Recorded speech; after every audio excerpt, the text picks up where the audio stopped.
The re-establishment of 1914 economics in Britain was proving to be beyond the power of any government.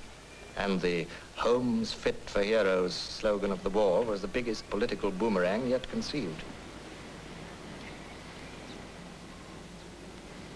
These were the days of action of George Lansbury holding forth in Trafalgar Square, and Ernest Bevin putting his large oar into Downing Street. With unemployment figures rising, the coalition government had plenty to worry about. True enough, post-war mass emigration did much to relieve the strain, but you couldn't ship out all who had problems, all without a job.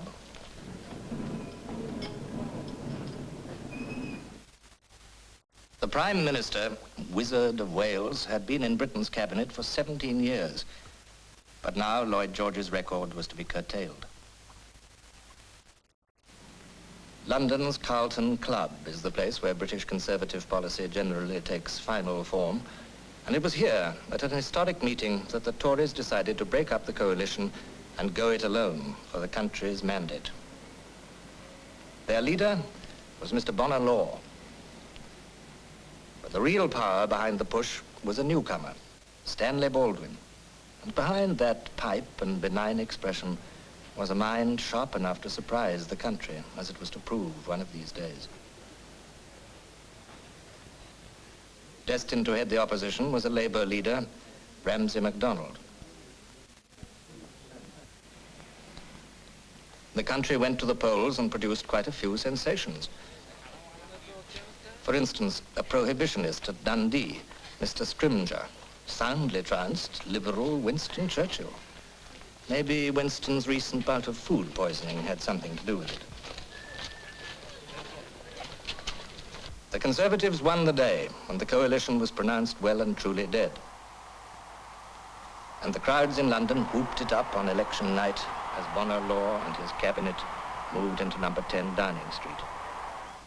The new Prime Minister's catchword was tranquility. He proposed to meet post-war jitters with the maxim, "There are times when it is good to sit still and go slowly." There was nothing revolutionary about Mr. Bonar Law.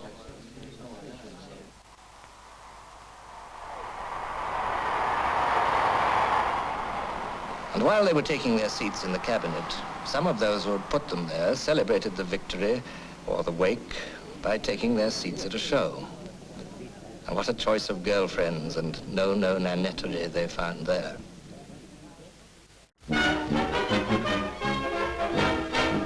What fun along the Riviera and in the finishing schools with rich aunts and wayward uncles.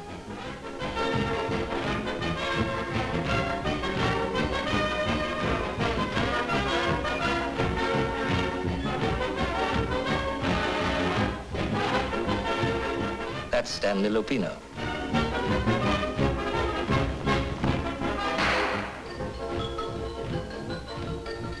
Gertrude Lawrence and Herbert Mundin.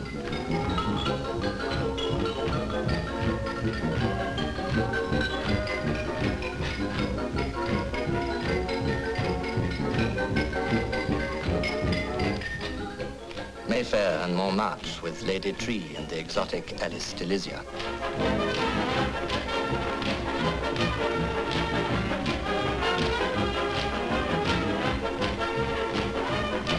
Maybe Bonar Law did want to sit still and go slowly, but other people had different ideas.